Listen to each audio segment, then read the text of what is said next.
भजन संग्रह 147 को 2 पद। आउनुहोस्, यो अति नै बहुमूल्य प्रतिज्ञा, यो हाम्रा मण्डलीको प्रतिज्ञा। 147 तपाईले पाउनुहुन्छ 2 पद। कसैले पाउनुहुन्छ भने नेपालीमा प्रष्ट भाषामा पढिदिनुहोस्। परम प्रभुले यरुशलेम निर्माण गर्नुहुन्छ। परम प्रभुले यरुशलेम निर्माण गर्नुहुन्छ। उहाँले इजरायलका निकालिएकाहरूलाई भेला गराउनुहुन्छ। आउनुहोस्, हामी वचन अगुवाईको निम्ति प्रभुसँग सहायता माग्नेछौँ। हामीले एउटा आधार पदलाई हेरेका छौँ, अनि त्यो आधार पद चाहिँ हो भजन संग्रह किताब 147 अध्यायको 2 पद। र कुनै पनि कुरालाई विश्लेषण गर्नुभन्दा अगाडि बायोग्राफी बताइदिनु पनि अलिकति जरुरी छ, किनकि यो एउटा आत्मिक स्कुल पनि हो जहाँ हामीले धेरै कुराहरूको तालिम लिएर जानु पर्दछ। यहाँ आध्यात्मिक कुराको साथसाथ हामीले नैतिक शिक्षाहरू, प्रभुलाई प्राप्त गर्ने कुराहरू यही मण्डलीमा सुन्नु जान्नु आवश्यकता छ। तब मात्रै हाम्रो आत्मिक जीवन चाहिँ भविष्यमा गएर फलवन्त जीवन बनेर जाँदछ। यहाँनिर धेरै कुराहरू सिक्ने ठाउँ हो मण्डली। तर मैले तपाईँलाई सुरुमा भनिहालेँ, म एकदम प्रार्थनाको अपेक्षा गर्दछु, किन मण्डलीको प्रार्थनाले नै परमेश्वरको रहस्य मण्डलीमा उजागर हुँदछ। जब परमेश्वरको रहस्य मण्डलीमा उजागर हुन सकेनन्, मानिस जातिले परमेश्वरको वचन सुनेर आफूलाई केलाउन सकेनन् भने त्यो सेवा नै मात्र भएर जाँदछ। हरेक सेवामा जब तपाईँ म शरीक हुन्छौँ, त्यो सेवाको माध्यमको द्वारा तपाईँले मैले आफ्नो कमजोरतालाई देख्न सक्नु नै ईश्वरीय विचार हो। यो कुरा एकदम जानिराख्नु पर्दछ। हामीले हाम्रो कमजोरतालाई मानिलिनु नै ईश्वरीय विचार हो। किन परमेश्वरको चाहना चाहिँ तपाईँले मलाई यो संसारमा मात्र होइनन्, तर परमेश्वरको पूर्व योजना चाहिँ यो छ कि तपाईँले मलाई आउने राज्यको भागीदारको निम्ति हो। यो कुरा जान्न पर्दछ। पृथ्वी तलमा प्रभु यीशु मसीहलाई पाउनु सौभाग्य हो, तर प्रभु यीशु मसीहलाई पाएर, मुक्ति र उद्धार पाएर, आमाको गर्भैदेखि बोकिरहेको पापको क्षमाको निश्चयता पाएर, मण्डलीको संगतिमा सहभागिता भएर हामीले हाम्रो कमजोरतालाई केलाउनु नसक्नु, कायल हुनु नसक्नु, हाम्रो चाहिँ नेपालको राजनीतिक भाषामा भन्छन् एउटा ठुलो विडम्बना हो रे के। ठुलो विडम्बना भने चाहिँ अति दुःखदायी कुरा हो। किन परमेश्वर चाहनुहुन्छ तपाईँले मलाई राम्रो बनाउनुहुन्छ। हो, मान्छेबाट कमजोर हुन्छ, मानिसबाट दुर्बलता कमजोरता हुन्छन्, तर मानिसको मुखबाट त्यो कुरा स्वीकार गरेको परमेश्वर चाहनुहुन्छ। किन परमेश्वरले तपाईँले मलाई यो भौतिक संसारमा 70-80 वर्ष त भन्यो, त्यसपछि त्यो आउनेवाला युगको देशमा प्रवेश गराउने चाहिँ परमेश्वरको चाहना। परमेश्वरले चाहनु भयो भने यदि मानिस जातिले संगतिको मार्फत कायल हुन सक्यो, मानिलिनु सक्यो भने परमेश्वरको क्षमा दिने अधिकार पनि उसैको हातमा छ। त्यहाँदेखि बाइबल भन्छन् मान्छे जातिको पापलाई क्षमा गर्ने अधिकार केवल ख्रिस्टलाई मात्र छ, तर मानिस जातिले आफ्नो मुखले स्वीकार गर्नु पर्यो, मबाट चाहिँ यो कमजोरता भएको छ।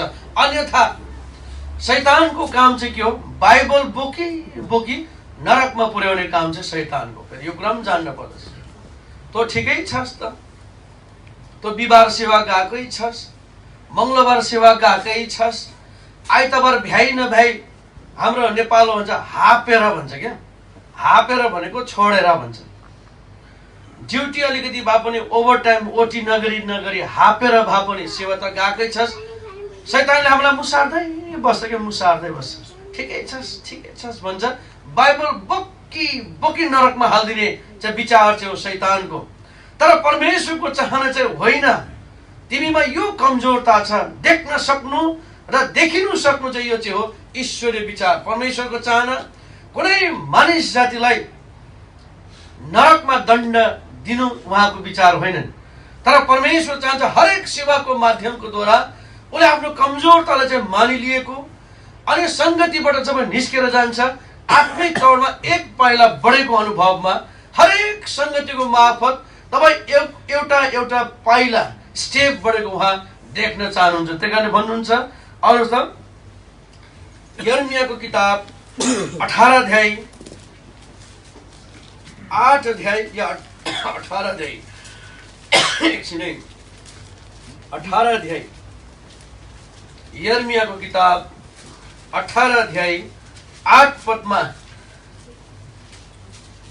पढ्नुहोस् त कसैले। अनि त्यो जाति जसको विरोधमा मैले यसो भने आफ्नो दुष्टताबाट फर्क्यो भने यदि कुनै मान्छेले दुष्ट काम गर्छ र त्यो मानिस कायल भयो परमेश्वरको वचनको द्वारा संगतिमा आउँदा आफ्नो भूल गल्तीलाई उसले देख्न सक्यो, यदि उसले आफ्नो मुखले स्वीकार गरेर कायल भएर आफ्नो कमजोरतालाई स्वीकार गर्यो फर्क्यो भने जुन विपत्ति मैले तिनीहरूमाथि ल्याउने विचार गरेको थिएँ तिनीहरूको बीचमा ल्याउने विचार गरेको थिएँ त्यस विपत्तिबाट म मन फर्काउने छु।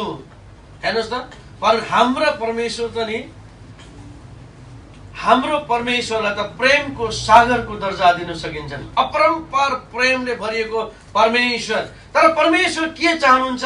हामी झुकेको चाहनुहुन्छन्, कायल भएको चाहन्छन्, हामीले स्वीकार गरेको चाहन्छन्, होस् होस् भन्नु हुँदैन। अनि मण्डलीमा यो कुरा एकदम अति आवश्यकता पनि छन्। बुझ्नुभयो? एउटा प्रभुको दासले भन्नुहुन्थ्यो, उहाँ महिमामा उठ्नु भयो, ये नेपाली लोग हरदम बोलता है होस् होस् होस् होस् भन्छ। सायद चिन्नु पनि होला भाइजी लाजरस सिंह, हैन? उहाँ हरेक साल आउँदा मेरो घरमा आउनुहुन्थ्यो, हम दार्जिलिङ जाएंगे। 3 दिन बस्नुहुन्थ्यो मेडिटेसनको लागि मेरो घरमा।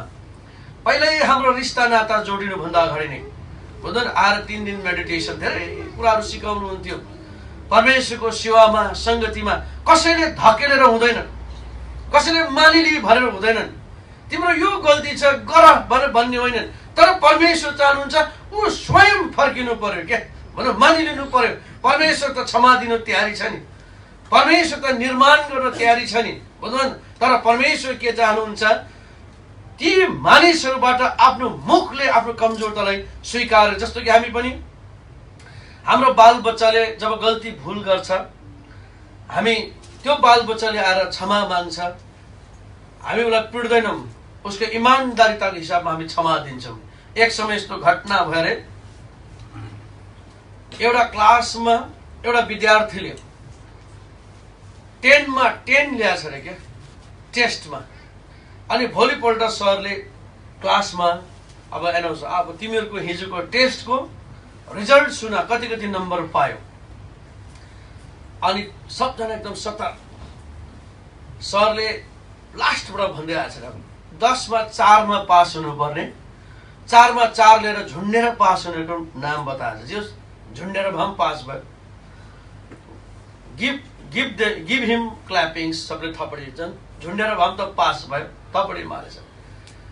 अनि फलना आउट अफ 10, 5 आउट अफ 10, 10 मा 5, गिभ हिम क्ल्याप गर्दा गर्दा छ फलना 9 आउट अफ 10, बिग क्ल्यापिङ, सबै थपडी बजाएको छ। फलना 9.5 आउट अफ 10, फलना 9.9 आउट अफ 10। तर एकजना मान्छेको त नामै हानेको छ। उसले त सोच्छ अब चाहिँ म चाहिँ फेल भएछु अन्त, त्यही कारणले मलाई मेरो नाम पनि आएन, मेरो नामबाट थपडी पनि बजाएन। लास्टमा सरले भनेछ अरे, देयर इज 1 स्टुडेन्ट, त्यहाँ एउटा विद्यार्थी छ, त्यो विद्यार्थीको नम्बर चाहिँ यस्तो छ, एकदम सस्पेन्ड भाव, होइन, सरप्राइज। सबै क्लासमा विद्यार्थीहरू एकदम चकमन्न पिन्ड साइलेन्ट भयो, के चाहिँ भयो, सबै त पास भए खुसी छ, होइन, एकदम हाँसिरहेको छ पास भएपछि। तर त्यो विद्यार्थीको नम्बर चाहिँ नआएको, नाम पनि। सरले त्यो विद्यार्थीलाई बोलाए, अगाडि बोलाएछ, but he got 10 out of 10 भनेर। उसले 10 मा 10 पायो। give him a very big, not only big, greatest clappings. यति धेरै क्ल्यापिङ बज्छ। सर पनि टेबलबाट उठ्नु भएको छ अरे क्या, सर पनि टेबलबाट उठेर थपडी मारेछ। तर त्यो विद्यार्थी त रुनु पो थालेछ। ऊ त खुसीले एकदम खुसीले उफ्रिनु पर्ने हो नि, 10 मा 10 पाइरहेको छ, तर त्यो विद्यार्थी रुन थाल्यो। सर पनि छक्कै, क्लासका विद्यार्थीहरू पनि छक्कै। अनि के भयो यस्तो अचम्म जसले 10 मा 10 लिएर सर शुद्ध भन्छ क्या। हाम्रो अब फेरि हाम्रो पश्चिम भन्ने पश्चिम नेपालमा चाहिँ 10 मा 10 ल्यायो, सर शुद्ध रुनु उठेर थपडी मारेको, सर पनि उठेर थपडी मार्न थाल्यो भनेको नि। तर ऊ त रुनु थाल्यो। त्यसलाई एकदम सबै चकमक के भयो। सरले भन्छ कि have I done any mistake, के मैले केही गल्ती गरेँ? हामी तिमीलाई त्यत्रो सम्मान गरेको छौँ क्लासमा, तिमीले त 10 मा 10 ल्यायो, तिमी त एकदम खुसी हुनु पर्ने। तर त्यो विद्यार्थी भन्छ आई एम सरी सर भने। त्यो सम्मान दिएको देख्दाखेरि त त्यो विद्यार्थीको मनमा त आफ्नोलाई ग्लानी भएछ अरे क्या, पश्चातापको महसुस भएछ अरे होइन। तर सरले भन्छ कि वाइ सरी, किन सरी? तिमी त 10 मा 10 लिएर तिमी त विशिष्ट श्रेणीमा पास भएछौ, तिमी त खुसी भएको हुनुपर्ने, तिमी रुन्छौ।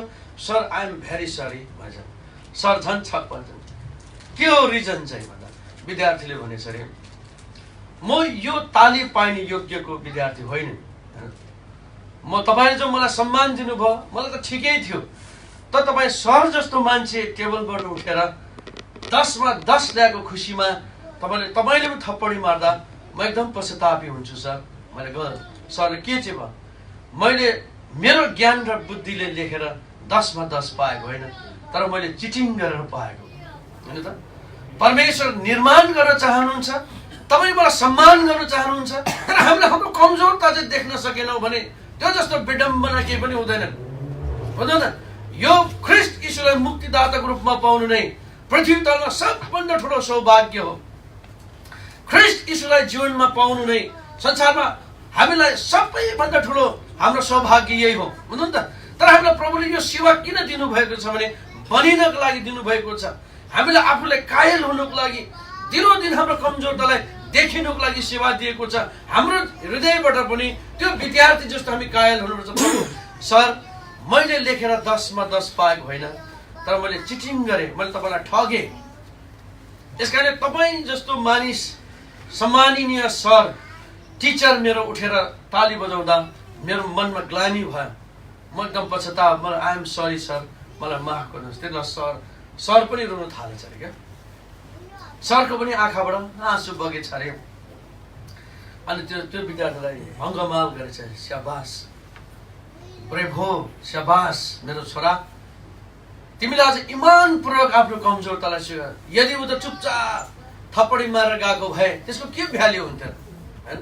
तर उसले आफ्नो कमजोरतालाई देख्यो, कति झन् भ्याल्युएबल भयो क्या। भ्याल्यु मात्र भएन, भ्याल्युएबल भयो। अनि सरले त्यो विद्यार्थीलाई अङ्गमाल गरेर एकदम प्रेम गरेर भन्छ, वान डे, एक दिन you will be a big man, तिमी एक दिन ठुलो मान्छे बनेछौ। क्लासमा फर्केर भने यो जस्तो राम्रो विद्यार्थी मैले आजसम्म देखेनन्। हुनसक्छ त्यो क्लासमा कतिले पनि त चिटिङ गरेर 9.9 त ल्याएको थियो होला नि, अनि कतिले पनि आउट अफ 10 मा त 8 ल्याएको थियो होला नि, कतिले सारसुर गरेर देब्रदानी गरेर 4 मा 4 झुन्डेर भए पनि पास भएको थियो होला नि। तर उनीहरूले आफ्नो कमजोरतालाई स्वीकार गरेनन्। थप्पडी मार्यो, खुसी भयो, बस्यो, 32 को 32 दाँत देखायो, बस्यो।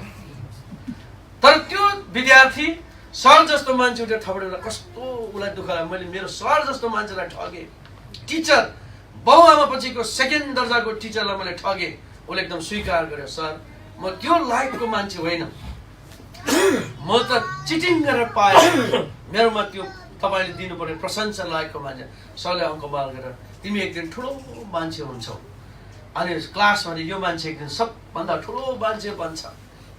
कतिले खिसी गरेर चिटिङ गरेर ल्याएको रहेछ, निन्दा पनि गर्यो होला नि, तर काम नलाग्ने भन्यो होला, कसैले चुपचाप बसे भए हुन्थ्यो नि भन्यो होला, कसैले के भन्यो साथीभाइ। तर त्यो विद्यार्थीको मनमा एकदम कुनै पछुतो छैन, इमान बोल्यो।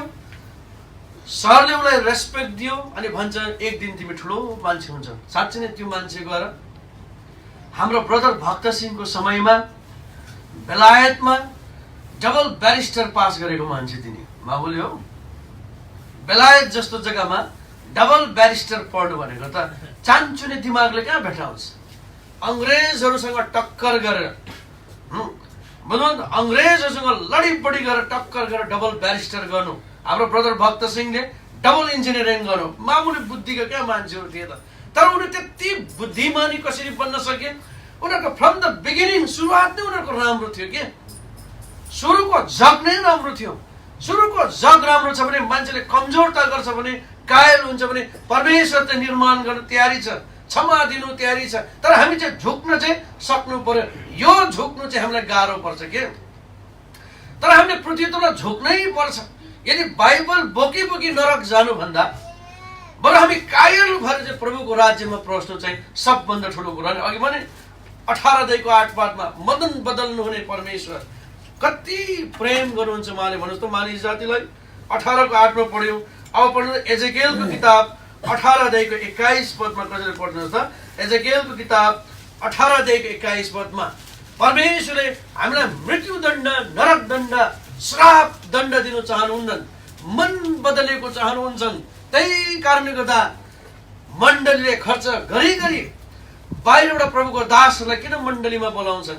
पैसा बेसी भएर बोलाएको होइनन्, धन सम्पत्ति प्रशस्त भएर बोलाएको होइनन्, ताकि उनीहरूले पनि राम्रा असल परमेश्वरको वचनको मन्नाहरू खाउन्, शिक्षा दीक्षा पाउन्।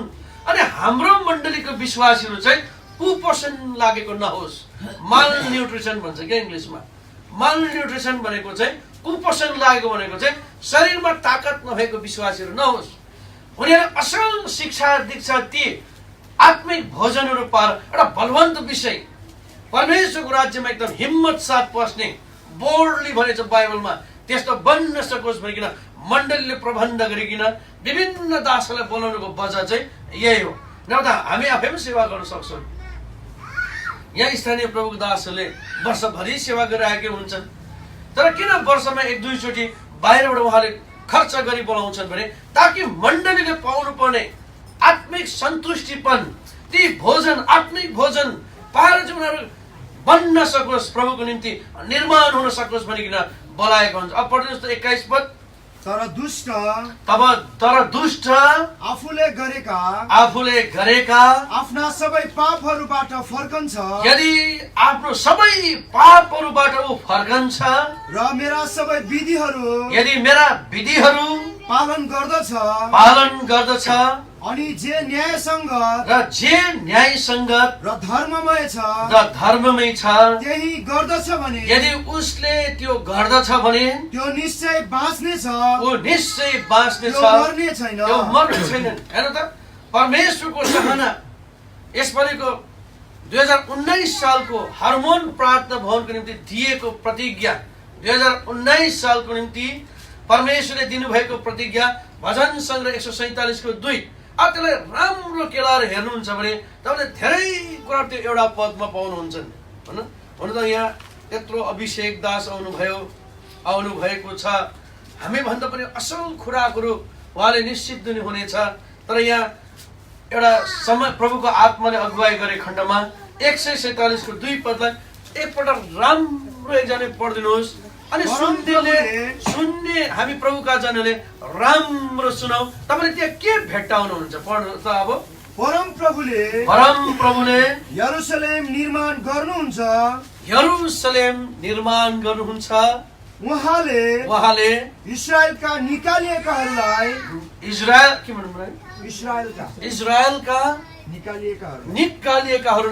भेला गराउनुहुन्छ। हिजो एउटा अब घाममा गगल्स किन्न पर्यो मेरो कि कसको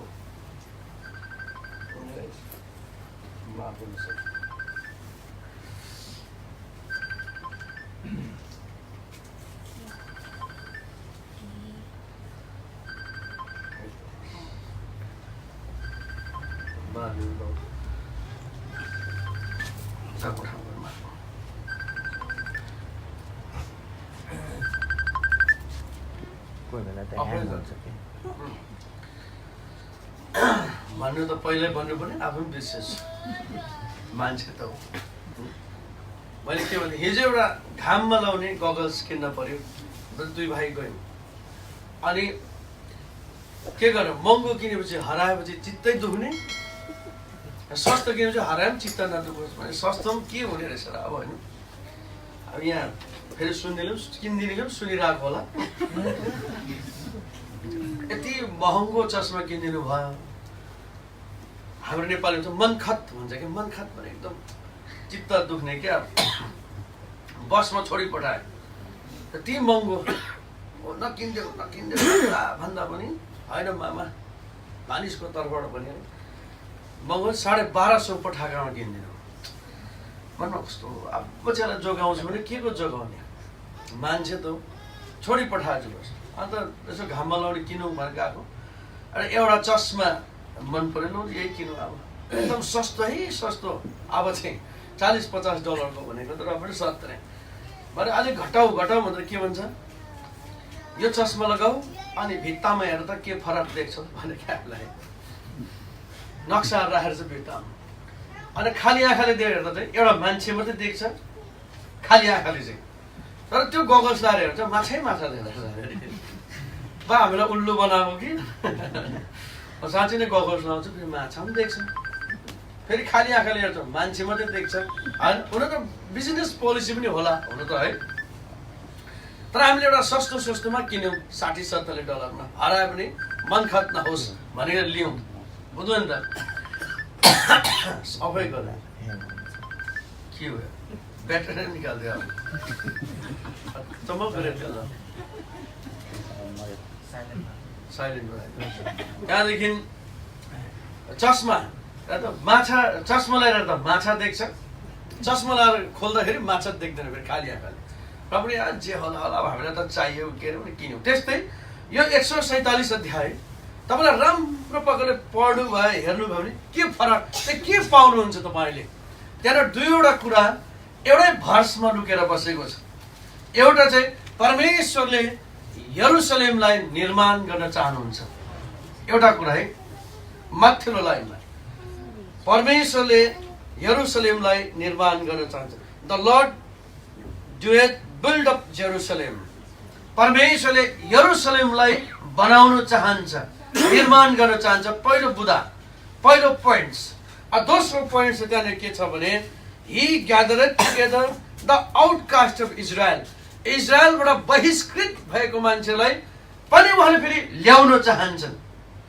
बुझ्नु नि त, दुईटा कुरा त्यहाँनिर लुकिएको छ एउटै पदमा, स्टेप यसरी बसेको छ। परमेश्वरले यरुसलेम निर्माण गर्न चाहन्छ, दोस्रो निर्वासित भएकालाई पनि ल्याउन चाहन्छ। तर ल्याउनको लागि पनि केही क्राइटेरिया हुन्छ नि, जस्तो हङकङ बस्न पर्यो कि त आइडी चाहियो।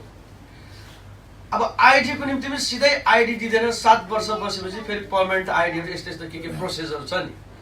त्यो निर्वासित भएकालाई चाहिँ यरुसलेममा फेरि ल्याउनको लागि भने केही क्रमिक कुराहरू त्यहाँनिर पालना गर्नुपर्ने हुन्छन्।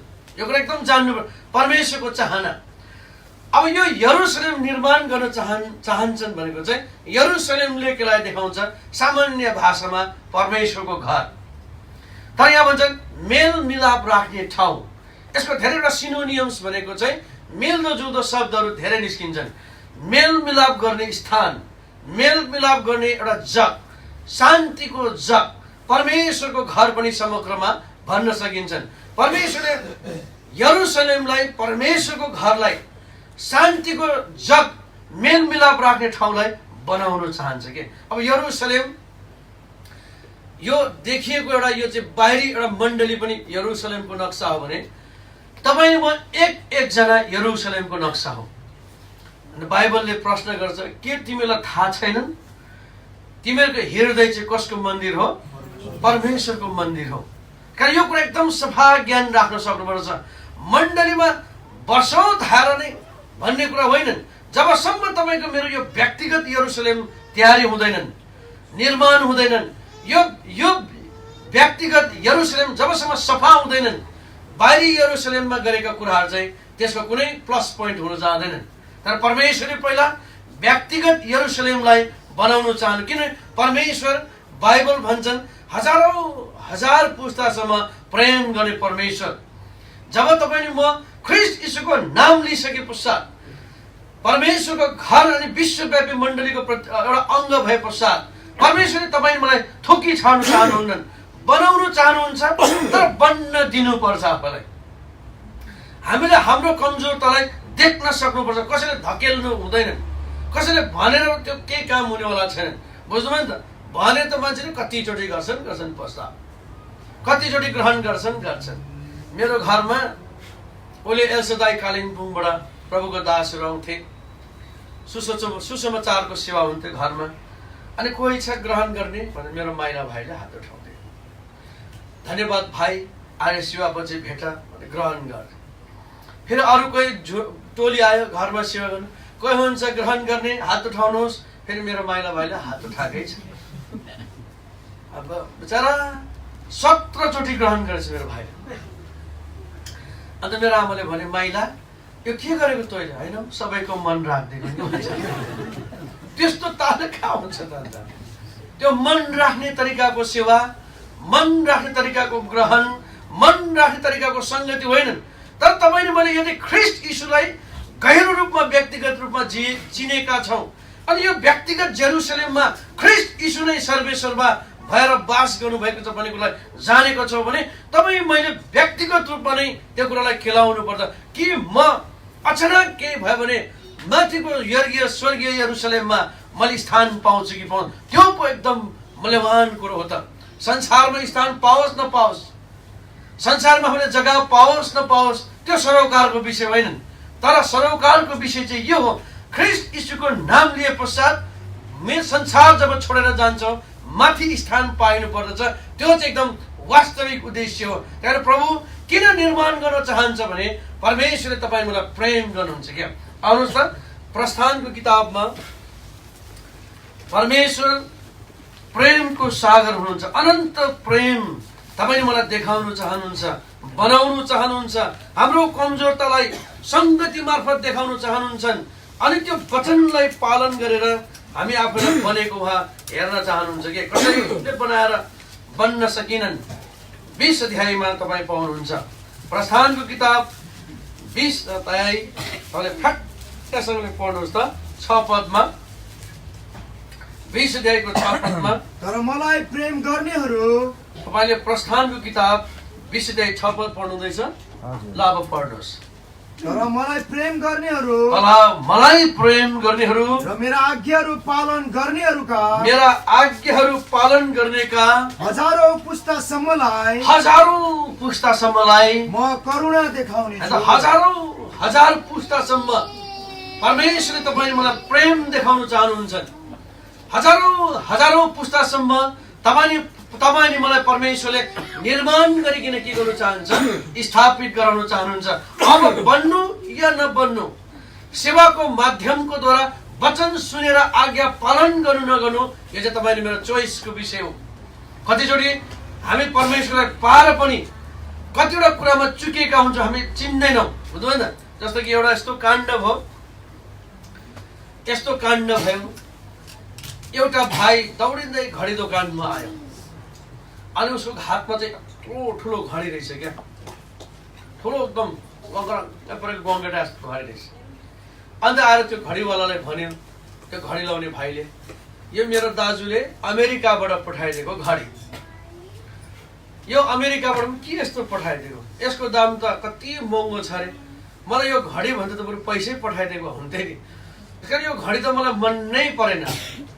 त्यो घडी लाउने भाइले घडी दोकानको घडीवालालाई भन्यो, यो घडी तपाईँ राख्नुहोस् अनि यसको सट्टामा तपाईँले मलाई एउटा राम्रो घडी दिनुहोस् भनेछ। घडीवालाले त यसो घडी हेऱ्यो, चिनिहालेन होइन। त्यो पेसागत मान्छेले चिज फ्याट्टै चिन्छ क्या। कतिवटा अग्रज प्रभुको दासहरूले मान्छेलाई यसो त फ्याट्टै चिन्छन्, उसको मुस्कान, उसको जयमसी गर्दै चिन्छन्। एक समय म्यान अफ गड भन्दै थियो अघि ब्रदर भक्त सिंहले, हजारौं माइल टाढो बसेर मान्छेको मनको विचार जान्नुहुन्थ्यो भन्छ के, त्यही कारण उसलाई म्यान अफ गड दर्जा दिएको। त्यस्तै एउटा केसमा कतिवटा कुरा उठ्यो, चिठी पठायो अनि त्यो प्रभुको दासले रिप्लाई पठाए, यो मान्छेको सेवालाई डिस्टर्ब नगर्नु, किन यो मान्छे परमेश्वरको निम्ति एउटा हतियार हो, उसको सेवालाई डिस्टर्ब नगर्नु। अनि जब उत्तर आयो कसैले बोल्नै सकेनन्। साँच्चै नै त्यो मानिस जसको पक्षमा ब्रदर भक्त सिंहले चिठी पठाउनु भएको थियो, मृत्यु क्षणसम्म एउटा विश्वासको वीर, एउटा प्रभुको निम्ति एउटा लडन्तर मरै मेटिकन सेवा गर्ने मानिस, घरको चिन्ता भन्दा मण्डली र प्रभुका जनको चिन्ता लिएर सेवा गर्ने मानिस बने। अनि ऊ अभिषेक पनि भयो, अनि आज महिमामा पनि उठी गए। हेर्नु त कस्तो, किनभने उहाँ किन त्यो खालको मान्छे रहेछ भने उहाँले सेवा गर्ने ठाउँमा आजभन्दा 2 वर्ष अगाडि यो तुच्छले पनि जाने मौका पायो अनि सेवा गर्ने मौका पायो। अनि त्यहाँ त्यो प्रभुको दास ब्रदर भक्त सिंह सुत्ने कोठा हेर्ने मौका पाए। त्यो जग्गामा गएर म वचन दिन्छु भने कहाँ पाइन्छ? म पनि पुरानो प्रभुको दास हो, म यस्तो सेवा गर्छु, म यहाँ सेयरिङ गर्छु, पाउन्नन् मान्छेले। यो त परमेश्वरको कृपा र दया हो। प्रभुको कृपा भएर मात्रै त्यहाँनिर त्यसरी मौका पाउने रहेछन्। एउटा होली म्यारेजमा हैदराबाद हेब्रोनबाट यो तुच्छलाई उनीहरूले इन्भाइट गरेको थियो सेवाको निम्ति, नेपाली मेसेन्जर। तर मेसेज दिनु पर्थ्यो हिन्दीमा मैले, अनि ट्रान्सलेट चाहिँ उनीहरूले तेलुगुमा गर्यो। होइन त ब्रदर्स भक्त सिंह सुत्ने ठाउँहरू हेऱ्यौँ, साँच्चै नै हि वाज अ प्रेयरिस्ट। परमेश्वर यस्ता मान्छेलाई अन्तिम दिनमा खोज्दैछन्। मान्छेको प्यारो भन्दा पनि परमेश्वरको प्यारो हुने मान्छेहरू खोजिएको छ अन्तिम दिनमा। मान्छेले लाइक र फेभर गर्ने मान्छे होइनन्, तर परमेश्वरद्वारा फेभर पाएका मान्छेहरूको आवश्यकता यी दिनमा छ। किनभने अब यो संसार यति भयङ्कर दशामा गुज्रिँदैछन् जहाँ चाहिँ ख्रिस्टको निम्ति एउटा धाँधोमा उभिएर गवाई दिन सक्ने, हरेक अवस्थालाई सामना गर्न सक्ने, ख्रिस्टको निम्ति एउटा पक्षमा भएर बोल्ने मान्छेहरू चाहिएको छ। हेर्नु त उहाँ एउटा प्रेयरिस्ट रहेछ भन्ने कुरा मैले देख्न सकेँ। उसको सुत्ने कोठा, उसको बस्ने कोठा। अनि मैले प्रश्न गरेँ त्यहाँको भाइजीलाई, is this the room where brother Bhakt Singh use to sleep? भने यस ब्रदर। अनि हेरायो, सिम्पल कोठा, कुखुराको खोर भन्दा पनि गैर गुज्रेको, डबल इन्जिनियर पास गरेर आएको मान्छे, प्रभुको वचन पाएर प्रभुको सेवामा निस्केको मान्छे। होइन त उहाँलाई नपुग्दो केही पनि थिएन सेवामा निस्केको पनि। कति प्रियजनले उसलाई माया गर्थ्यो, कति देश विदेशबाट यस्तो मान्छे पनि उसलाई सहयोग गर्थ्यो, तर उसले आफ्नो निम्ति भने 1 कन्ची पैसा पनि नराखेको रहेछ। कस्तो मिठो मान्छे क्या। आजको युगमा यस्तो मान्छेहरू भेटाउन कहाँ गाह्रो पर्छ। त्यो उदाहरण दिन्छ नि प्रभुको दासले, ब्रदर भक्त सिंह सुत्ने कोठामा त म्याट पनि छैन, सिम्पल कोठा, एउटा खाट भन्छ हाम्रो नेपालीमा खाट भनेको बुनेको खाट जस्तोमा सिम्पल, नो कम्प्लेन। परमेश्वरलाई केही कम्प्लेन छैन। मैले तपाईँले पाएँ, आज म तपाईँको सेवामा निस्केँ, तर आज म खाटमा सुत्नु परेको छ, कम्प्लेन छैन क्या। यस्ता मानिसहरू दिनोदिन निर्माणको निम्ति तयारी भएको यरुशलेम बन्ने कार्यमा चाहिँ यस्ता मानिसहरूको खाँचो छन्। कारण तपाईँले मैले केलाउनु पर्छ कि म त्यस किसिमको र त्यो दर्जामा पृथ्वी तलमा अनि आउनेवाला राज्यमा म पाइन्छु कि पाइँदैन, त्यो फिक्री पो गर्नु आवश्यकता छ। भन्छन् उहाँले एउटा टेलिभिजन ल्याइदिएको थियो अरे, तपाईँलाई बोर हुन्छ भने यो ब्रदर भक्त सिंहले भन्नुभयो अरे, यो टेलिभिजन लिएर तिमी माथिल्लो तलामा जाऊ अनि माथिबाट तल पालिदियो अरे। भन्नु त हामी जस्तो भए त नहेर बेच्नु त हुन्छ नि भनेर राख्नु पनि थिएन, यहीँ राखिदेऊ न भाइ, नहेर बेच्नु त हुन्छ नि भनेर अलिक पैसा त आउँछ भनेर सोच्नुहुन्थ्यो होला। होइन कस्तो एकदम क्या, कस्तो सफा मान्छे फालिदियो। अनि त्यो मान्छेले त्यो लिएर गएर हेर्नु त एकदम डेडिकेटेड लाइफ, परमेश्वरको खातिर परमेश्वरको सेवा डेडिकेटेड लाइफ भएको मान्छे। हामी त त्यस्तो डेडिकेटेड हुन त सक्दैनौँ नै। बेसी फाइफुट्टी लाउनु पनि हुँदैन, होइन बेसी धार्मिकता पनि देखाउनु राम्रो चाहिँ होइन। हामी त्यो दर्जामा पुग्नु पनि सक्दैनौँ, पुग्ने एउटा यत्न मात्रै गर्दैछौँ। तर परमेश्वरको चाहना चाहिँ के छ भने त्यस्तो असल जगमा खडा भएर त्यो परमेश्वरको प्रेमको निम्ति हामीले त्यो परमेश्वरको हजारौं पुस्तामा स्थापित हुने खालका मान्छेहरू बन्नको निम्ति चाहिँ कोसिस चाहिँ जारी गर्नुपर्छ। यसको रेफरेन्सेसमा पनि रहेछन्। आउनु त यही प्रस्थानको किताब 34 अध्यायको 7 पदमा पनि त्यहाँनिर भनिदिएको रहेछ, परमेश्वरको आज्ञा पालन गर्नाले परमेश्वरले हजारौं पुस्तासम्म हामीलाई कृपा राख्नुहुन्छ अरे। पृथ्वीमा मात्र होइनन्, पृथ्वीको आशा मात्रै हामीले गर्नु हुँदैनन्, हामी त त्यो आउनेवाला र राज्यको आशा लिएर यो पृथ्वी तथा प्रभुको निम्ति सङ्घर्ष गर्नुपर्नेछन्। 34 अध्यायको 7 पदमा यदि हामीले परमेश्वरको आज्ञा पालन गर्यौं भने हजारौं हजार पुस्तासम्म स्थापित हुने रहेछौँ। तर हामीले आज्ञा पालन गरेनौँ भने हजारौं पुस्तासम्म प्रभुले त्यो पापको निम्ति उहाँले दिनुपर्ने सजाय दिनुहुने रहेछन्। एउटा चोइस अब हाम्रो अगाडि राखिदिनु भएछ। 7 पद पढ्नुहोस् त। हजारौंलाई कृपा देखाइरहनु हुने अधर्म अपराध र पाप क्षमा गर्नुहुने र दोषीलाई कुनै रीतिले निर्दोष नठहर्याउनु हुने पुर्खाहरूको अधर्मका निम्ति तेस्रो र चौथो पुस्तासम्म तिनीहरूका छोराछोरीहरू र नाति पनातीलाई दण्ड दिनुहुने। अब कुन बाटो रोज्ने? क्षणिक रोज्ने कि अनन्तकालीन रोज्ने? उद्धार मुक्ति पाए पश्चात कि हजारौं पुस्तामा हामी स्थापित हुन चाहन्छौँ कि अनि हाम्रो दर सन्तानसम्म त्यो श्रापको कारण बन्न चाहन्छौँ? यो हामीले बाटो रोज्न आवश्यकता छ। कारण यो सेवा यो त्यसै राखिएको होइन। सेवा समय यो एकदम फाल्टो समय थियो र सेवा राखेको होइनन्। सेवाको माध्यमको द्वारा तपाईँले मलाई एउटा यरुशलेम रूपी मन्दिर बनाउनको लागि प्रभुको चाहना छ। एउटा यस्तो मन्दिर जुन यरुशलेमबाट आउनेवाला दिनमा परमेश्वरको महिमा कारणहरू बन्दै जान सकोस्। अनि यसैको अर्को पाठमा गएर भनिदिएको छ व्यवस्था विवरण 5 अध्यायको 10 पदमा भन्छन्, यदि हामीले आज्ञा पालन रोज्यौं, परमेश्वरको वचनलाई सिरोपर गर्यौं भने हामी निश्चित पनि हजारौं पुस्तासम्म के हुन्छ अरे आशीषित पुस्ता हुनेछौँ, स्वर्गमा पनि स्थापित हुनेछौँ। पढ्नुहोस् त 5 अध्यायको 10 पद। तर मलाई प्रेम गर्ने र मेरा आज्ञाहरू पालन गर्नेहरूका हाम्रा आज्ञाहरू पालन गरेका हजारौं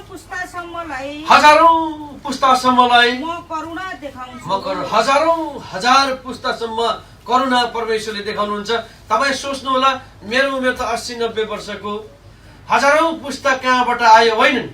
हामी जब यो परदेशी संसार छोडेर जान्छौँ, जब तपाईले मलाई एउटा यात्री जीवन छोडेर जान्छौँ, त्यो आउनेवाला राज्यमा चाहिँ कहिले पनि दिन रात हुनेवाला छैन। रात न दिनको हुँदैनन्। त्यहाँनिर जुन अनि तारा अनि घामको आवश्यकता पर्दैन। परमेश्वर स्वयं नै घाम, परमेश्वर स्वयं नै जुन, त्यो राज्य चाहिँ आउनेवाला पुस्ता हो। त्यो पुस्ता कहिले पनि बितेर जाँदैनन्। त्यहाँ सधैँ सुखमय पुस्ता हो त्यो। त्यहाँ परमेश्वर तपाईँ मलाई स्थापित गर्नु चाहनु भएको छ। अनि यरुशलेमको निर्माण चाहिँ हामी हो। यरुशलेम शान्तिको मेल राख्ने जग भएको मण्डली, हामी एकदम मेलमिलापको जग भएर राख्ने संगति, परमेश्वरको घरमा आइकिन हामीले हाम्रो कमजोरतालाई कायल हुन सक्नुपर्ने ठाउँ हो यो संगति। जस्तो हामीलाई परमेश्वरको आह्वान के छ भने अब कुन रोज्ने? तिमी कुन पाटोलाई चाहिँ स्वीकार गर्न चाहन्छौ? हजार पुस्तासम्म स्थापित परमेश्वरको करुणा पार स्थापित हुन चाहन्छौ कि मृत्यु क्षणसम्म घिटघिटो भएर अनि फेरि दोधारको जिन्दगी व्यतीत गर्न चाहन्छौ? यो निर्माणमा धेरै कुराहरू छन्। यो भवन निर्माण हो। कतिचोटि अघि प्रभुको दासले भन्थे रे, नेपाली लोग बोल्ता है होस होस भन्छन्। हाम्रो जग केलाउनु पर्छ। हाम्रो जग कस्तो छ? कसरी तपाईँले मैले ख्रीष्ट यीशुलाई पायौं, स्वीकार गर्यौं, हामीले प्रभु यीशु मसीहलाई मुक्तिदाता भनेर कसरी स्वीकार गर्यौं, ग्रहण, अनि बप्तिस्मा कसरी लियौं, हाम्रो हात राखेको सेवाको जगमा हामी निश्चित छौं कि छैनौं, अनि सबै ठिक छ भने यो संगतिको दौरानमा, आत्मिक यात्राको दौरानमा कहाँ कहाँ हाम्रो कमजोरताहरू भएको छ त्यो आफै केलाउनु पर्छ। कसैले केलाइदिएर हुँदैन। बुझ्नुभयो? यो आफै केलाउनु निर्माणको कार्यमा हामी आफैले नै के गर्नु पर्दछ? केलाउनु जगको सम्बन्धमा। त्यही एउटा मानिसले 3 तले घर बनाउनु थाले। अनि 3 तले घर बनाइसके पश्चात एकदम ढुक्क भयो। अब मेरो घर बन्यो, न शान्त भयो, तर नयाँ घर बनाएर सरिसकेपछि त्यसको 5-7 सालपछि त्यो माथिल्लो तलाको भित्तापट्टि चाहिँ एकदम चिरिएछ अरे, चर्किएछ अरे। अरू टेन्सन भएछ अरे, यत्रो लाखौँ लाख खर्च गरेर घर बनाए, 5-6 वर्ष नबितिकन मेरो घर त चर्कियो। अनि मिस्त्रीलाई बोलाएको छ अरे। अनि मिस्त्रीलाई सोधेछ अरे यो के गर्ने? मिस्त्रीले भनेछ अरे केही छैन, यो जब 2 ब्याग सिमेन्टको काम हो भनेछ अरे। 2 ब्याग सिमेन्ट 2 ब्याग बोरा हो। हामी 2 जना, म हेड मिस्त्री अर्को मिस्त्री भए पुग्छ। लौ न छिटो, मेरो घरको हाल बेहाल भयो। अनि फेरि 2टा मिस्त्री आएर 2 ब्याग सिमेन्ट 2 ब्याग बोरा लिएर मुसमास गरेर त्यो फुटेको ठाउँ एकदम कोटाइकुटी गरेर फेरि लिपिदिएछ र अनि फेरि पेन्टिङ लाएर जैसे थिए बनाइदिएछ। मालिक पनि खुसी, फेरि चर्केको घर जस्तो छ त्यस्तै बनाइदियो। भरे फेरि 2 साल बादमा त फेरि त्यही ठाउँमा चर्किन्छ। अनि फेरि मिस्त्रीलाई बोलाएको छ। अनि के हो भाइ, तिम्रो त डुप्लिकेट सिमेन्ट परेछ, 57 ग्रेडको सिमेन्ट चाहिँ राम्रो हुन्छ। यसपालि यस्तो गर्नु पर्यो, 5 ब्याग सिमेन्ट 5 ब्याग बलुवा लिएर हामी अस्ति 2 जना, यसपालि चाहिँ हामी 4 जना मिस्त्री आएर पुरै भित्र खोदालेर गरिदिन्छौँ भने लाउनु त बनाइदेऊ। अब खर्च पनि बढ्दै जानेछ। 2 साल अगाडि 2टा मिस्त्री 2 ब्याग सिमेन्ट 2 ब्याग बोरा, तिनीहरूलाई खानापिना दिनु पर्यो। 2 साल ब्याग 5 ब्याग सिमेन्ट 5 ब्याग बलुवा, अनि 4 जना मिस्त्री, तिनीहरूलाई खाना दिनु पर्यो, रोजगारी दिनु पर्यो। अब घर बन्छ भने ठिकै छ, फेरि फोडफाड गरेर फेरि चेपचापमा सिमेन्ट मसला हालेर फेरि लिपलाप गरेर पेन्टिङ लाएर फेरि जैसे थिए बनाइदिएछ। फेरि 3 साल बादबाट फेरि त्यही चर्किन्छ।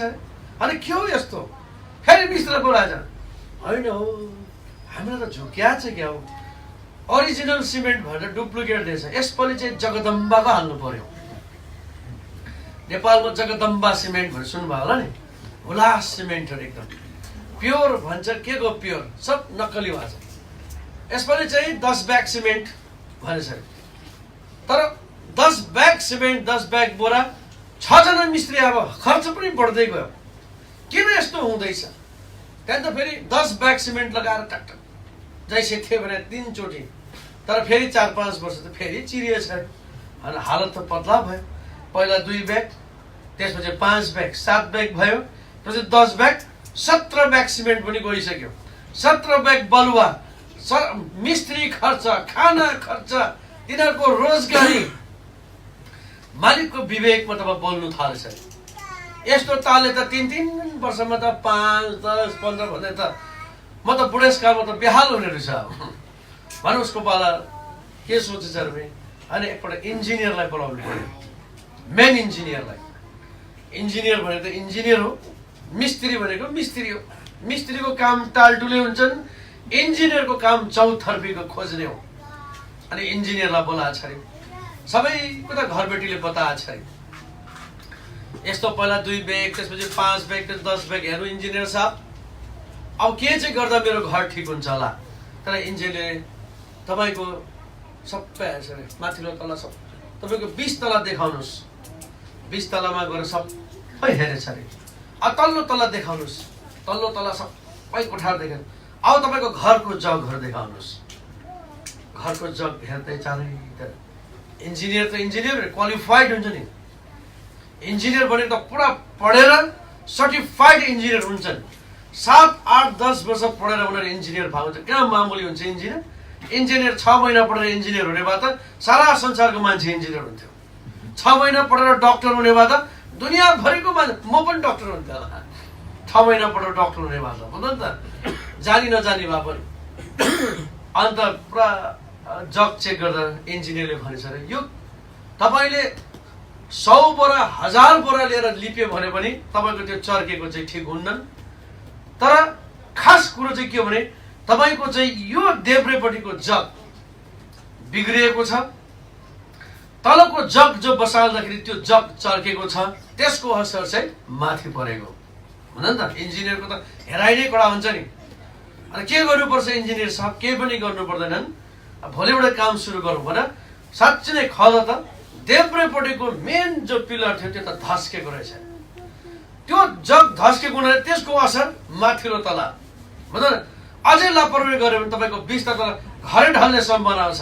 कारण यो पनि जब त्यो जग खनेको त फेरि तलै जगबाट त्यो जगलाई फेरि रिबिल्ड बनाएर चाहिँ जब माथि उठाए अरे अनि माथि त्यो चर्केको लिपलाप गरे त्यसपछि त्यो मानिसको घर कहिले पनि चर्केन अरे क्या, चर्किनै पाएन। त्यस कारणले गर्दा हामी पनि परमेश्वरले यसपालि हर्मोन प्रार्थना भवन चेङसावानलाई दिएको प्रतिज्ञा 147 को 2 को माथिल्लो भागमा परमेश्वरले यरुशलेम निर्माण गर्न चाहनुहुन्छ भने चाहिँ घर बनाउन चाहन्छु भनेको होइन।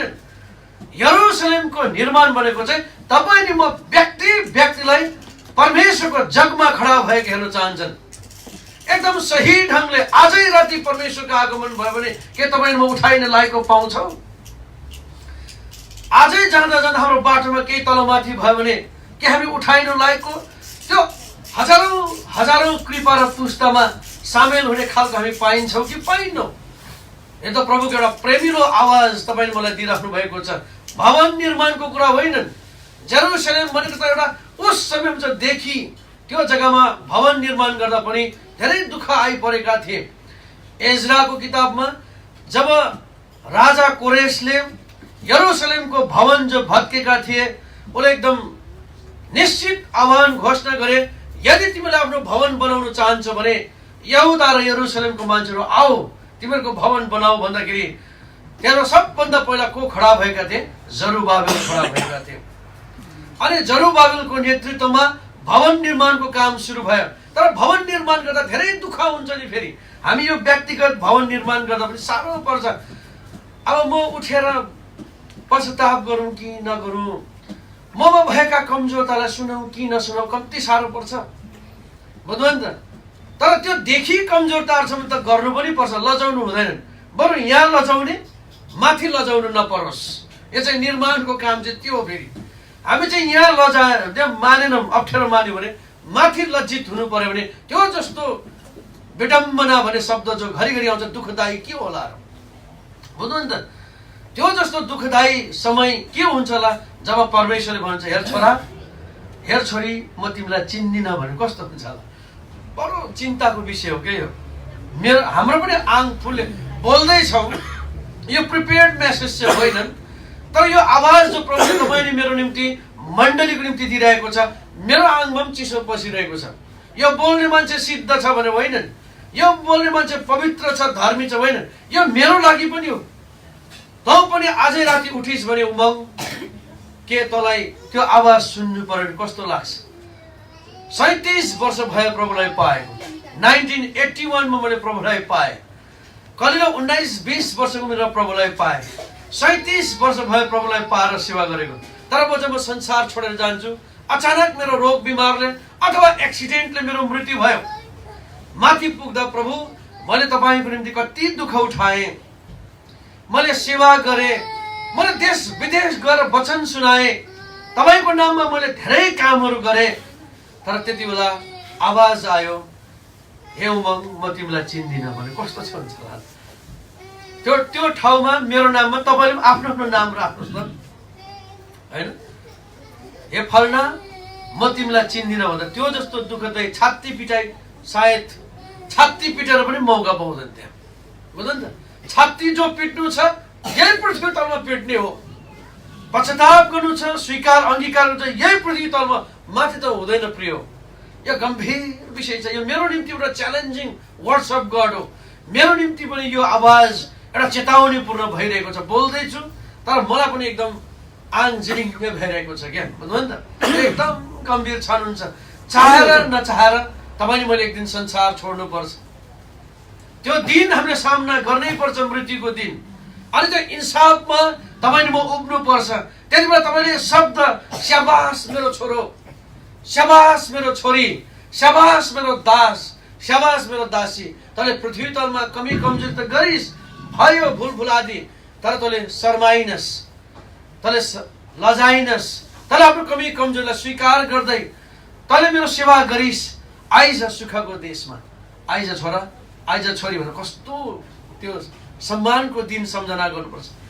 तर तँलाई म चिन्दिनँ छोरा, तँलाई म चिन्दिनँ छोरी, यो एक दिन आवाज सुन्नु पर्यो भने त्यो जस्तो दुःखदायी हामीले संसारमा सम्पूर्ण कुरा त्यागेर आएका छौँ। हामीले समाज त्यागेर आयौँ, हामीले संसारको मोज मस्ती त्यागेर आयौँ, संसारको कुखानपिनहरू छोडेर आयौँ, संसारको सङ्गति छोडेर आयौँ, संसारको नराम्रा कुचालहरू छोडेर आएर यो भवनमा बसेर यरुशलेमको निर्माणमा आफू पनि बनिँदै र परमेश्वरको घरमा पनि हामीले निर्माण कार्य गर्न सकेनौँ भने दुःखदायी हुन्छ प्रियो। त्यहाँदेखि प्रभुले प्रशस्त अनुग्रह कृपा हामीलाई दिइरहेको छ यो सेवा। त्यहाँदेखि अघि हामीले पढ्यौँ व्यवस्था विवरण 5:10 मा पनि परमेश्वर हजारौं हजार वर्षसम्म हजारौं पुस्तासम्म कृपा देखाउन चाहनुहुन्छ। अब यो कृपा पाउनको लागि तपाईँ म सच्चिनु धेरै खाँचो छ प्रियो। मैले त्यो घडीको विषयमा भन्दै थिएँ, सच्चिन सकेनौ भने त्यो केटा जस्तो हुन्छ। अनि त्यो केटाले घडी खोलेर घडीवालालाई दियो दोकानमा। घडीवाला त यसो हेर्दै चिनिहाल्यो यो घडी चाहिँ मामुली घडी होइन। तर घडीवाला पनि टाठो बाठो, हेर भाइ दिनु त म दिन्छु, तिमी छान, अब सोकेस भरि घडी छ। घडी दोकान न हो, अब घडी दोकानमा त कहाँ चाल दामल पाइन्छ त होइन। घडी दोकानमा गएर 1 किलो चामल 1 किलो चिनी कहाँ पाउँछ? घडी दोकानमा त घडी त पाइन्छ नि होइन। झिली मिली छ घडीहरू, राम्रो सबै साइजको कलरको घडीहरू छ। आँखा पनि तिरी मिरी पार्ने घडीहरू छ। अब एकदम गोल्डन कलर, स्टिल कलर, एकदम डिजाइनको। अनि घडीवालाले भन्छ छान चुन, जो मनपर्छ साट्नु सक्छौ, तर कुरा यति हो पछि फेरि मलाई मन परेन भने चाहिँ आउनु पाउँदैन। किनभने यो घडी म कोही राम्रो ग्राहक पाएर राम्रो दाम पायो भने त मैले बेच्न पर्छ। भोलि चाहिँ मलाई कुनै यस्तो किसिमको मुद्दा अदालत चाहिँ पाउँदैन भए म लेखेर दिन्छु कि दाइ तपाईँलाई साउजी लानुहोस् भनेर खोलेर दिइहाल्यो। छान्नुहोस्, मैले पनि छान्न पारेँ। होइन एउटा गोल्डन कलरको राम्रो घडी छानेछ अरे। त्यो घडी पनि 15-16 हजार पर्ने रहेछन्। क्यासियोको घडी क्या, एकदम दामी क्यासियो घडी गोल्डन कलर छान्छ, जेन डेट भएको सबै चिज भएको। मलाई यो मन पर्यो तर किन्नेलाई। तर मेरो पनि एउटा सर्त छ भनेर क्या घडी साट्ने केटाले, म चाहिँ पैसा थप्दिनँ नि फेरि भनेर। उसको सर्त पैसा नथप्ने, साउजीको सर्त पछि मैले मन परेन भनेर आउनु नपाउने। दुईजनाको शर्त मिले। छान्यो घडी, एकदम चेन मिलायो, घटाइ गरेर लगाएर केटा पनि अब पश्चिम नेपालमा मक्ख भएर गयो भन्छ। मक्ख भएर खुसीले हुरुक्क भएर गयो भनेको भन। घडी गोल्डन कलरको होइन। अन्त भरे बाटोमा हिँड्दा पनि एकदम यत्तिकै अरे, बसमा चढ्दा पनि यत्तिकै अरे। साथी के भइरहेको छ उसलाई थाहै छैन। हुन त उसले लिएको घडी साटेर लागेको घडी पनि एकदम ओरिजिनल क्यासियोको रहेछ अरे। 16-17 हजार पर्ने एकदम यस्तो याचारे। बसमा चढ्दा पनि सिटमा पनि यत्तिकै अरे। यता बाटो हिँड्दा मान्छेले पनि देख्छ नि यसरी जाँदा क्या स्टाइलिस क्या। उसले प्रभु नपाउँदा दिदी बहिनीले गहना लाग्छौँ त्यस्तो गर्थेन नि त। कानमा लाग्छ भने उफ कति गरम भन्छ भन न। यहाँभित्र लाग्छ अब देख्दैन के अरे ब्लाउज छैन, उफ आज चाहिँ के भएको भन्छ अरे। अम्लामा उठेर त्यसैले मात्रै दाम सोधिबस्छ अरे। साउजी यसको दाम चाहिँ कति भने कति भने भनिबस्छ अरे। त्यो अब एउटा सोही मान्छेको एउटा नेचर पनि हुन्छ कसैको। फोटो खिच्दा पनि घडी देखोस् भने एकदम यस्तो गरेर बसमा एकदम सिट यत्तिकै सुत्दा पनि त्यतिकै सुत्यो होला होइन। तर उसले के कुरा चाहिँ छोडे त्यो कुरा थाहै छैन। के कुरासँग मैले साटेँ थाहा छैन। उसको दाजुले दिनरात हड्डी खिचेर पसिनाको पैसाले किनेर त्यो चिज पठाएछ, त्यसको भ्याल्युले बुझेन। परमेश्वर चाहनुहुन्छ यरुशलेम निर्माणमा म परमेश्वरको निम्ति कति भ्यालुएबल भएको रहेछु, म परमेश्वरको निम्ति कति महत्त्वपूर्ण रहेछु, त्यो कुरा एकदम जान्नु विश्वासीलाई आवश्यकता छ है। किन उहाँको रगत त्यसै बगेको छैन क्रुसमा। तपाईँ मेरो खातिर उहाँले 6 घण्टाको पीडालाई त्यसै सहनु भएको छैन। उहाँले तपाईँ मेरो खातिर पिलातसको महलदेखि गोलगथाको कल्वरी क्रुससम्म घिसारिनु भयो, पिटिनु भयो, कोर्रा हानिनु भयो, थुकिनु भयो, झापट हानियो। त्यो क्रुसको 6 घण्टाको पीडामा उहाँलाई भालाले घोचियो कोखामा। त्यस्तो दशामा गएर त्यो बगाएको रगतको धेरै मोल छ प्रियो, धेरै मोल छ। तर हामीले यो पाएको मोललाई संसारको लट्ठे झप्डै कुरासँग साट्न हुँदैनन्। एकदम हामीले त्यसलाई चिन्न सक्नुपर्छ। मेरा प्रभुले मेरो मुक्तिको लागि, मलाई यो पाप र अपराधबाट बचाउनको लागि, मलाई हजारौं हजार पुस्तासम्म कृपा दिनको लागि संसारमा मात्र होइन प्रिय, त्यो स्वर्गमा पनि परमेश्वरले त्यो स्थानमा कृपा दृष्टि राख्ने स्थान जो तयारी गरेको छ त्यहाँ लानको निम्ति मलाई कस्तो मोल दिनुभएको छ त्यो एकदम जान्न पर्दछ। विश्वासीले धेरै जान्न पर्दछ। तब मात्रै परमेश्वरले तपाईले मलाई व्यक्तिगत यरुशलेमको निर्माण अनि भवन पनि एउटा यरुशलेम हो त्यो निर्माण गर्नुहुन्छ। बाधा धेरै आउँछ, समस्याहरू धेरै आउँछन्, परीक्षाहरू धेरै आउँछन्, एकदम उतार चढाउको जीवनहरू आउँछन्, तर परमेश्वर सम्हाल्नुहुन्छ। बुझ्नुभयो? त्यो केटाले दाइले पठाएको घडीको मोल बुझेनन्। तर एक दिन म त्यो घडी दोकानमा पुगेका थिएँ। त्यो घडी दोकानको मालिक चिनजानेको। अनि उसले भन्यो, बाबा मैले यस्तो माल हात पारेको छु। अरे के माल हात पार्नु भयो र? अनि उसले त्यो घडी निकाल्नु भयो। हेर त कत्रो छ गङ्गटाको जस्तो, बाहिरी हेर्दा त केही पनि छैन होइन। त्यही कारणले संसारमा उहिले एउटा गीत गाउँथ्यो, चेहरा न देखो। उहिले बुढाले गीत गाउँथे, मेरो बाबाले गीत, चेहरा न देखो, चेहरा न देखो, चेहरा ने लाखौं को लुटाए भन्थे क्या। मान्छेले त एकदम तडक भडक हेर्छन्, बाहिरी हेर्छन्, तर परमेश्वर बाहिरी हेर्नुहुन्न। फेरि परमेश्वरले चाहिँ के हुनुहुन्छ, तपाईले मेरो हृदय हेर्नुहुन्छ। हृदयको यरुशलेम मन्दिर यसलाई कसरी त्यो निर्माण मैले गर्न चाहँदा कसरी कायल भयो, आफ्नो कमजोरताले कसरी स्वीकार गर्यो, त्यो कुरालाई चाहिँ माथिबाट हेर्नुहुन्छन्, बाहिर हेर्नुहुन्न उहाँले। अन्त उसले घडी खोल्यो, घडी खोल्ने साथ त आँखा तिरी मिरी भयो। त्यो घडीको हरेक पार्ट पूर्जा त सुनको पो रहेछ, गोल्डन, सब सुनको रहेछ। अन्त त्यो साउजीले भन्थ्यो, यदि मैले यो पाठ पूर्जा मात्रै बेचेँ भने मामा मैले 1 लाख रुपियाँ पाउँछु। जुन मान्छेले साट्यो मलाई बुझेन। बुझ्नु नि त? कतिचोटि हामीले यति ठुलो प्रभुबाट पाएका छौँ, मुक्तिको निश्चयता पाएका छौँ, उद्धारको निश्चयता पाएका छौँ, पाप क्षमाको निश्चयता पाएका छौँ, हजारौं हजार पुस्तामा कृपा पाउने मानिसहरू भएका छौँ, तर हामीले कहिले त्यो मोल बुझ्दैनौँ।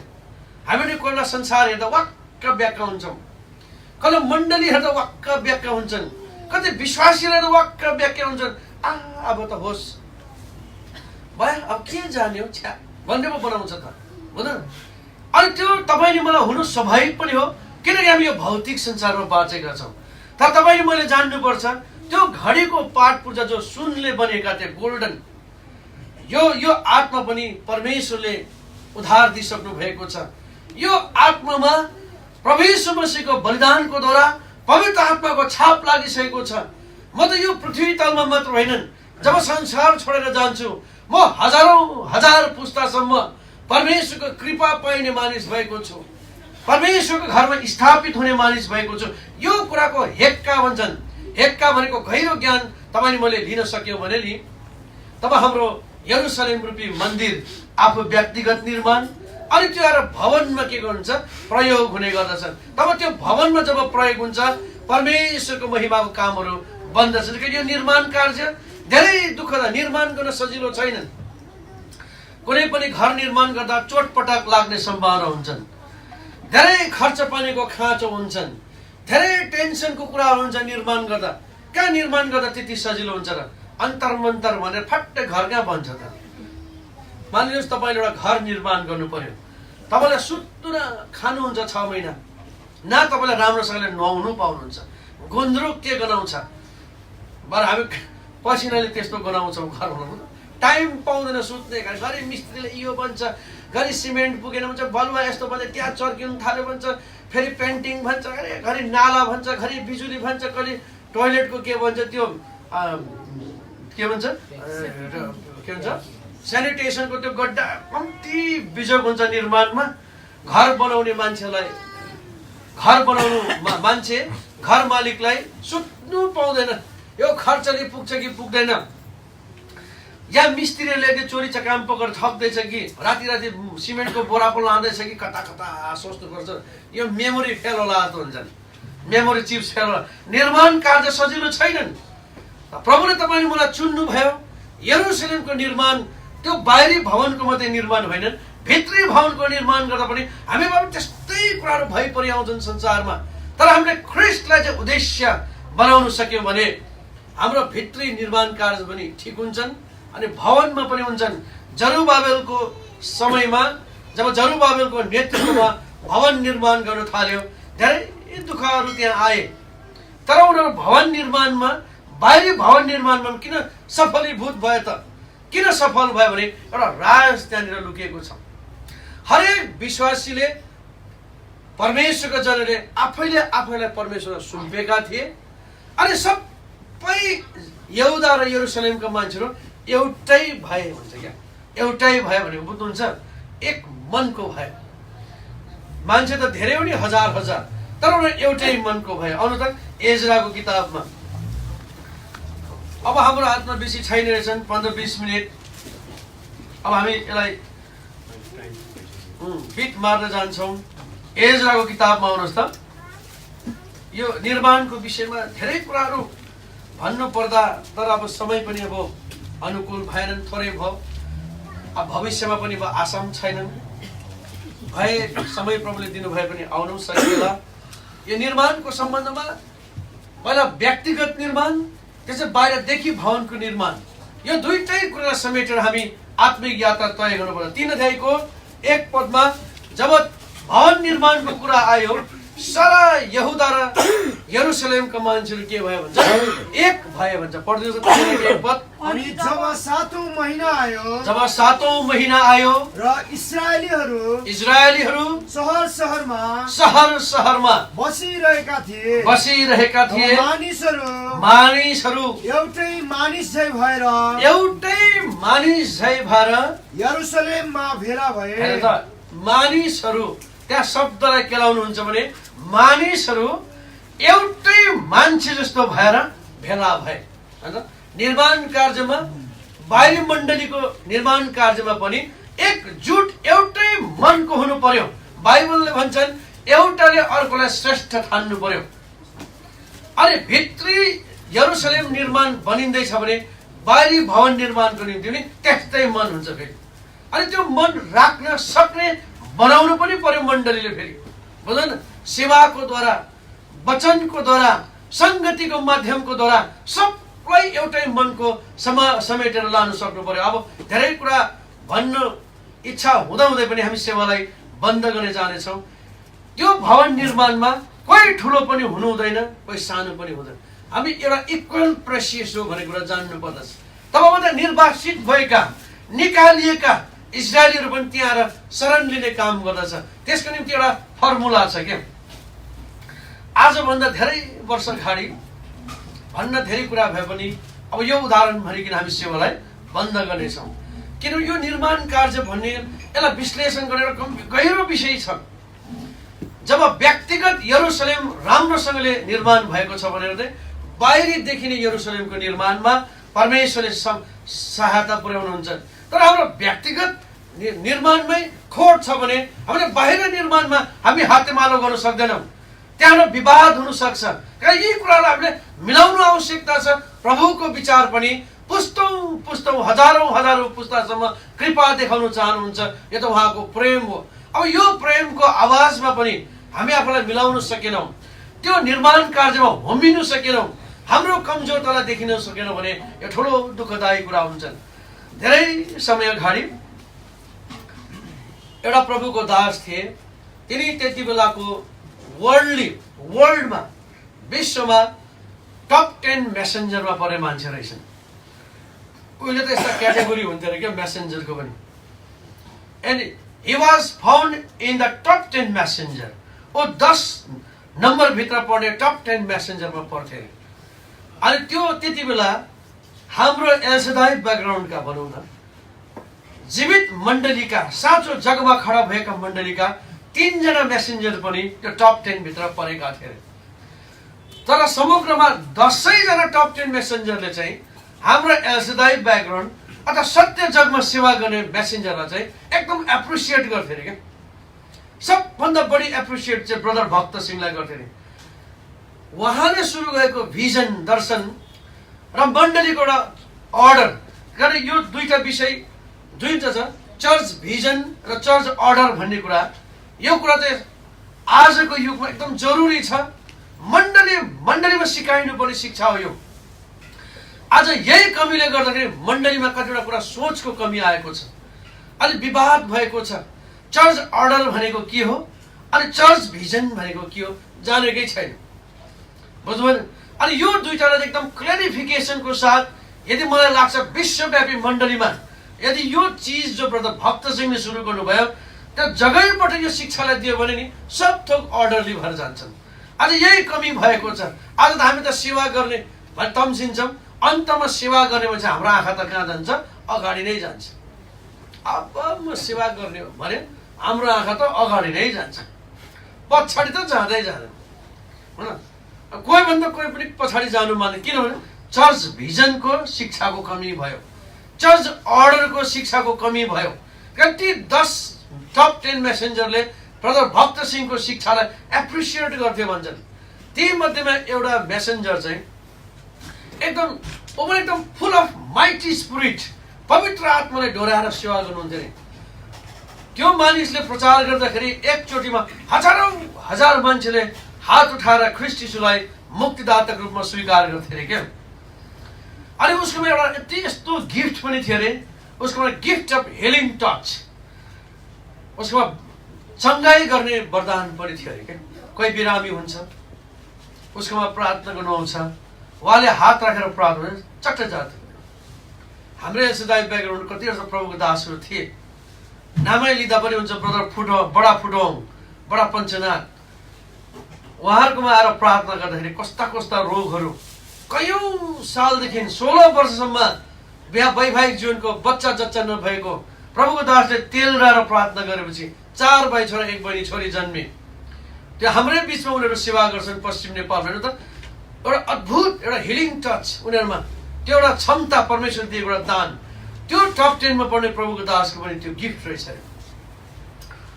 तर उहाँ आफै चाहिँ फेरि के थियो अरे, बिरामी थियो अरे। खैर भनिन्छ नि हजमले अरूको केस त काट्छन् तर आफ्नो केस चाहिँ काट्न सक्दैनन्। आफ्नो केस चाहिँ आफै काट्यो भने फेरि खेतबारी जस्तो हुन्छ अरे, गरा उसको केस कोले काट्दिनु पर्यो, अर्कोले काट्नु पर्यो। धोबीले अरूको लुगा चाहिँ सफा धोइदिन्छ अरे, आफू चाहिँ मैला धैला हिँडिराखेको हुन्छ अरे क्या। त्यस्तै नि आफ्नो लागि पनि कसैले प्रार्थना गर्नु छ। यो मण्डली निर्माणमा नि हामी जिम्मेवारी वर्गले मात्रै गर्छु भन्न सक्दैनौँ। यहाँ सबैको साझेदारी हात हुनु पर्यो। सबैभन्दा एकदम आवश्यकता चाहिँ प्रार्थना एक अर्काको निम्ति। परमेश्वरको दृष्टिकोणमा सबै इक्वल प्रेसियस छन्, बराबर महत्त्वपूर्ण छन्। हुनसक्छ भोलिको दिन आज तपाईँहरूको बिचमा म यहाँ उठेर मेसेज दिइरहेको छु, तपाईँहरू सुनिराख्नु भएको छ। भोलि न्यायको दिनमा हुनसक्छ मैले एउटा मात्रै मुकुट पाएको हुनसक्छु, तर तपाईँहरूले 2-3 वटा मुकुट पाएको हुनसक्छ। त्यो भन्नै सक्दैनौँ। त्यो त तपाईँको विश्वासको जगमा तपाईँले भवन निर्माण कसरी गर्नुहुन्छ त्यसमा आधारित छन्। भवन निर्माण भनेको मण्डलीमा सहयोग गर्नुपर्ने राम्रो कुरा हो, तर यो भित्री यरुशलेम चाहिँ कस्तो प्रकारले बनिँदैछ त्यो कुरा चाहिँ जान्नु आवश्यकता हो। त्यो प्रभुको दास चाहिँ आफै बिरामी अनि धेरै प्रश्न गर्थे अरे परमेश्वरलाई, हे परमेश्वर म यति साह्रो ग्रेटफुल छु, धन्यवादी छु, तपाईँले मलाई सेवा गर्ने दान दिनुभएको छ, तपाईँले मलाई हेलिङ टच दिनुभएको छ, त्यस मण्डलीमा पनि एउटा मेलमिलाप गर्ने दानहरू दिनुभएको छ। तर म आफै चाहिँ किन जाति हुँदिनँ? अरू जाति हुन्छ मैले प्रार्थना गर्दा, तर म आफै चाहिँ किन जाति हुँदैन? कति सालदेखि उनले प्रभुसँग सङ्घर्ष गरेको थियो बिमारको लागि, बुझ्दैन? तर उसले कसै पनि भनेको पनि थिएन रे म सन्चो छुइनँ, बिरामी छुइनँ। एउटा क्वालिटी पनि हो, स्पिरिचुअल क्वालिटी। विश्वासीहरू होइन, सेवक सेविकाहरू आफ्नो कमजोरता अरूलाई भन्दैनन्। उनीहरूले त्यो दुःखलाई आफै पिएर बरु परमेश्वरसँग उसले के गर्छ अरे, बिन्ती गर्छ। यो जरुरी पनि छ। हामीले हाम्रो कुराहरू दुखेसहरू साथीभाइलाई बताउँदाखेरि झन् जगजाहेर हुन्छन्, इस्यु हुन्छन् ती कुराहरू। त्यही कारण हामीले इन्डिभिजुअली नै प्रभुमा सङ्घर्ष गर्नुपर्छ। सङ्घर्ष गर्ने आदतले हाम्रो व्यक्तिगत इजरायल यरुशलेम बन्दै जान्छन्। तर समय आयो अरे, एक दिन उसले साह्रो पीडा भएपछि प्रभुसँग प्रार्थना गरे, हे परमेश्वर आज अति नै दुख्दैछ, पीडा हुँदैछ, अब मैले के गर्नुपर्छ प्रभु, ममा के कमी कमजोरी पो छ कि देखाउनुहुन्छ क्या परमेश्वरले हाम्रो जीवनमा। कतिचोटि हामी मण्डलीमा प्रेयर रिक्वेस्ट राख्छौँ, तर हामीले यो भित्रको कुरा चाहिँ कायल हुँदैनौँ। कहीँ ममा पो के कमजोरता लुकेको छ कि होइन? प्रभुले हामीलाई एकदम प्रेमको कारणले नै त्यो कुरा हुँदैछ कि हामीलाई एकदम प्रभुको एकदम परिचयमा पुर्याउन चाहनु भएको छ कि त्यो चाहिँ हामी सोच्दैनौँ कति बेला। अनि उसले प्रार्थना गरेपछि परमेश्वरले आवाज दिनु अरे बेलुका रातिको समय सुत्ने बेलामा, तिमी भोलि बिहान सखारै उठेर तिमी त्यो एउटा फल्न विश्वासी घरमा जानु अनि भन्नु, परमेश्वरले भन्नुभएको छ तिमीले मेरो निम्ति प्रार्थना गर्दै। त्यो प्रभुको दास त छक्कै परेछ अरे, हुन्छ प्रभु त भन्यो, तर उसलाई कस्तो भयो, टप 10 लेभलको मेसेन्जर परमेश्वरले त्यो टप 10 लेभलकोमा गएर प्रार्थना गर भन्छ कि, ब्रदर भक्त सिंहकोमा गएर प्रार्थना गर भन्छ कि, गोल्ड्स वर्दीकोमा गएर प्रार्थना गर भन्छ कि। अब भन्नुहुन्छ नि लेभल लेभल हुन्छ नि त।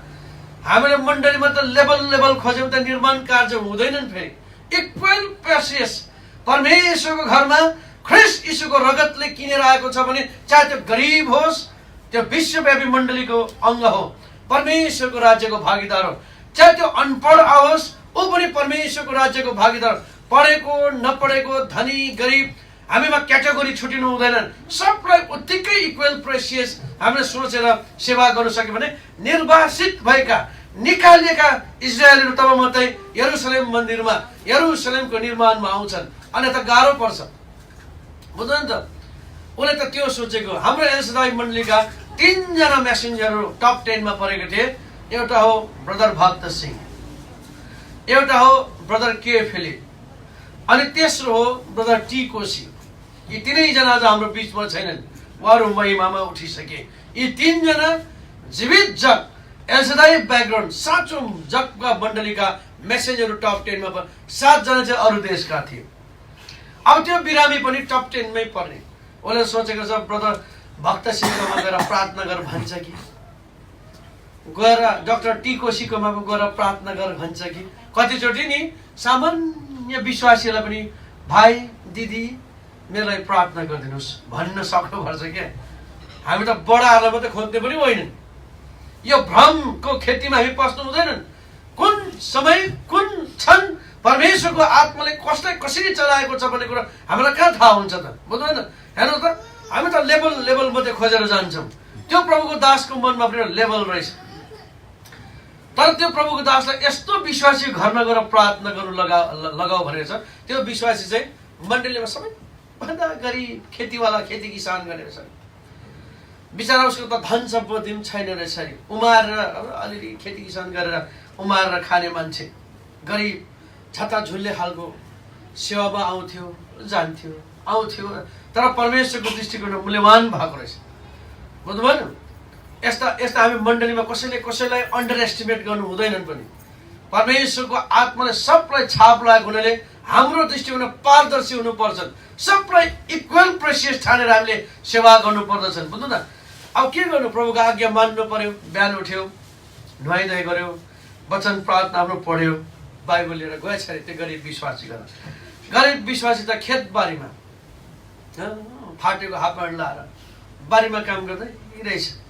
ऊ भन्छ र ख्रिस्टको रगतले किनेको, दामले किनेको हो नि त। संसारको लेखी गरिब खेती किसान होला, परमेश्वरको दृष्टिमा त कति प्रेसियस रहेछ नि त। अनि गरिब किसान गर्दा अन्त अलि प्रेज द लर्ड ब्रदर भन्छ। त्यो गरिब विश्वासीले यसो यति महान दास, विश्व प्रख्यात टप 10 मा पढ्ने मेसेन्जर उसको घरमा झोपडीमा छक्क परेछ अरे। अन्त आँखा मिची मिची हेर्छ अरे, हो सपना बनायो क्या, पत्याउनै गाह्रो। अन्त साँच्चै नै प्रभुको दास बिचरा हिलो शरीर लिएर आएछ अरे। एकदम प्रभुको दासलाई एकदम सम्मान भनेछ अरे, मेरो घरमा तपाईँ किन आउनुभयो? यदि मसँग केही काम थियो भने त तपाईँले मलाई मण्डलीमै बोलाएको त म मण्डलीमा आउँदा कति नम्र हेर त। मसँग केही काम थियो भने मण्डलीमै बोलाउनु भएको, म मण्डलीमा आउँथेँ, किन कष्ट गर्नुभयो? हेर्नुहोस् त। तर प्रभुको दासले भन्नुभयो अरे होइन, मलाई परमेश्वरले आवाज दिनुभयो, म आएको छु। अब बस्ने ठाउँहरू पनि छैन रहेछ अरे। बिचरा मुढा पनि छैन, सिक्कुवामा एउटा सानो लुगा बिछाए। प्रभुको दास पनि बसे। त्यसलाई प्रभुको दासले भन्छ, आऊ घोडा टेकौँ, लेट अस निल डाउन भनेछ। घोडा टेकौँ। अनि घोडा डराउनु थालेछ त्यो गरिब विषय, कहीँ मबाट ठुलो गल्ती पो भएको छ कि। अनि प्रभुको दासले भन्नुभएको छ अरे, मलाई परमेश्वरले आज्ञा गर्नुभयो तिमीले मेरो निम्ति प्रार्थना गर्नु। छन् छन् खक्रकै भएको छ त्यो गरिब विश्वासी त क्या।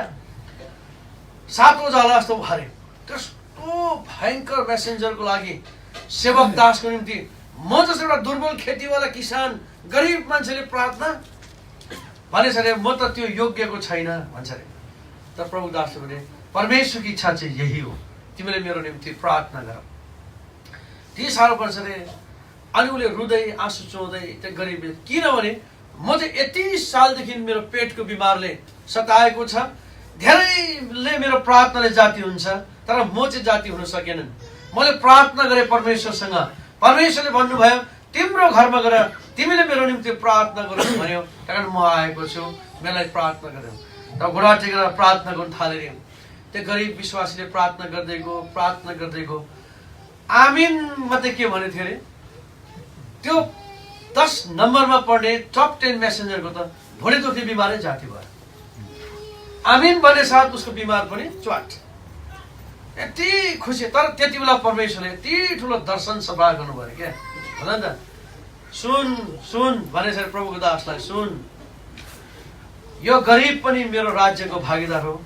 तिमी डक्टर हौ, डक्टरेट पास, तिमी पनि मेरो राज्यको भागीदार। मेरो दृष्टिकोणमा दुईजना अनमोल छ।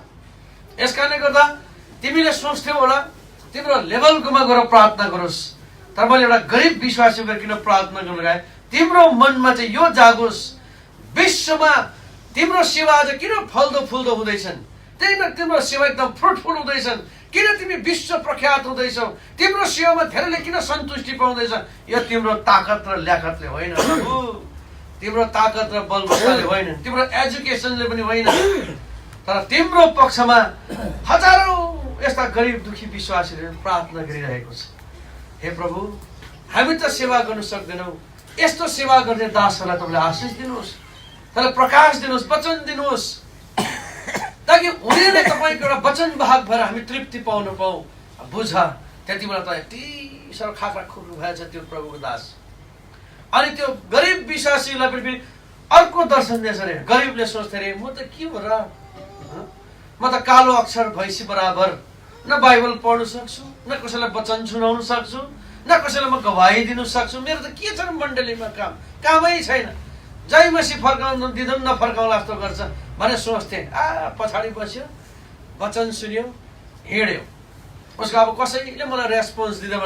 तर प्रभुले मलाई भने अरे, हेर हेर हेर गरिबलाई भने तैँले यो सोच्थिस्, तर तैँले कमसेकम यी सेवकहरूको निम्ति, मण्डलीको निम्ति, मण्डली निर्माणको निम्ति तेरो प्रार्थना कति बहुमूल्य रहेछ यो जान।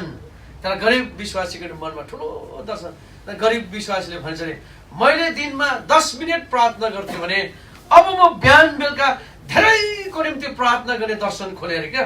बेशक ठुलो काम मैले गर्नु सक्दिनँ, तर म घोडामा बसेर बिहान बेलुका मण्डलीको निम्ति, विश्वासीको निम्ति, विश्वव्यापी मण्डलीका विश्वासको निम्ति मैले प्रार्थना गर्नुपर्ने रहेछ। प्रार्थनाको दर्शन खोल्दै। अनि त्यो टप 10 मा पढ्ने मेसेन्जर चाहिँ त्यो दर्शन खोलेपछि के गरेछ, अमेरिकाको सरकारको अगाडि गएर उनले राजीनामा दिएछ। I don't want the residential permanent residents of America, मलाई अमेरिकाको अब नागरिकता चाहिँदैन। दर्शन खोले चाहिँ त्यस्तो भन्छ त होइन, मलाई अब अमेरिकाको नागरिकता चाहिएन। I wanted to go back on my country, म मेरो देशमा जान चाहन्छु। धेरै गरिब दुखी विश्वासीहरू छन्, मृतक आत्माहरू छन्, कतिजनाले ख्रिस्टको सुसमाचार नसुनिकन पाप र अपराधमा जीवन बिताएका छन्। उनीहरूको बिचमा मैले गएर सेवा गर्नुपर्छ। उनले राजीनामा दियो, नागरिकता त्याग्यो, अनि ऊ आफ्नो देश चाइनामा आयो। चाइनामा आएर उसले यति साह्रो कष्ट उठाएर सुनिन्छ। उसको बायोग्राफी पढ्दा उसले सेवा गर्दाखेरि उसलाई यति साह्रो यातना दियो भन्छन्, उसलाई किल्लाहरू माथि पनि सुताइदियो भन्छन्, काँटीहरूको माथि क्या, क्रिस्चियन धर्म अथवा प्रभु यीशु मसीहको सुसमाचार गर्यो भनेर। तर उसले भन्थ्यो अरे, हे प्रभु, यो पीडा त के पीडा हो र, जुन पीडा तपाईँले मेरो खातिर क्रुसमा सहनु भएको थियो। यसरी पो दर्शन गरिन्छ। भवन त त्यसरी पो निर्माण हुन्छ त, यरुसलेमको निर्माण त त्यसरी पो मण्डलीमा हुन्छ त। पहिला हामीले व्यक्तिगत महसुस गर्नु पर्यो ख्रीष्ट यीशुको क्रुसको पीडालाई। प्रभु, तपाईँ कति दुःखमा जानुभयो मेरो लागि, त्यसको म बयान गर्न सक्दिनँ। यदि हामी त्यो गहिराइमा सोच्यौँ भने हाम्रो आँखाबाट पनि आँसु आउँछ जब हामी सोध्छौँ हामीले हाम्रो प्रभुको निम्ति के गरेको छौँ र, के प्रभुको यो भवन निर्माणको निम्ति, यरुसलेम निर्माणको निम्ति हामीले यस्तो चोखो मन लिएर सेवा गर्दैछौँ? हामीले प्रभुको घरमा कुन ढङ्गले सेवा गर्दैछौँ? हाम्रो पोस्टको लागि हेरेर गर्दैछौँ कि जस्तो संसारमा राजनीतिकरण गर्छन् त्यस्तो पो गर्दैछ कि होइन? त्यो भयङ्कर दाम तिर्नुपर्ने हुन्छ तपाईँले मलाई। हामीले त्यो मानिसले जस्तो सोच्नुपर्छ, यो गरिब पनि प्रभु घरको के रहेछ, मूल्यवान, प्रभुले चाहनु भएको एउटा मूल्यवान आत्मा रहेछ। हामीले एकदम सफा एक दुसरालाई, हाम्रो हेराइ, हाम्रो सोचाइ, हाम्रो काम गराइमा विश्वासीको बिचमा एकदम नम्रतामा झुकेर के गर्नु परेछ, सेवा गर्नु। ख्रीष्टले चाहिँ हामीले त्यो दौडलाई पुरा गर्नु परेछ। अनि उसले यति साह्रो सेवा, मैले सुन्दै थिएँ मकाउमा, तर म जाने ठुलो इच्छा त थियो, तर समय मौका पाएनन्। किनभने मैले मलेसिया सिङ्गापुर पनि इच्छा थियो भनिरहेको थियो, तर मैले क्यान्सल गर्नु पर्यो। किनभने दार्जिलिङमा मेरै घर, मेरै गाउँमा चाहिँ यसपालि जुबिली डेडिकेसन स्पेसल मिटिङ 4 दिनको छ। म त्यहाँ पुग्नु परेको हुनाले छिटै, अब प्रभुको दासहरू त अब यसो घुमघाम सेवा गरेर उहाँहरू पनि त्यहीँ आइपुग्नुहुन्छ, हामी एकै ठाउँमा भेट हुन्छौँ। तर म चाहिँ यताको चाहिँ पेन्डिङ राखेर प्रभुको इच्छा भए आगामी सालहरूमा आइहाल्यो भने त्यता जाने। अनि चाइनामा सुन्थेँ त्यो प्रभुको दासले खडा गरेको मण्डलीहरू छ अरे, जुन मण्डली चाहिँ हाम्रो एजदाईको प्याटर्नसँग मिल्छ अरे क्या भनेको म सुन्छु।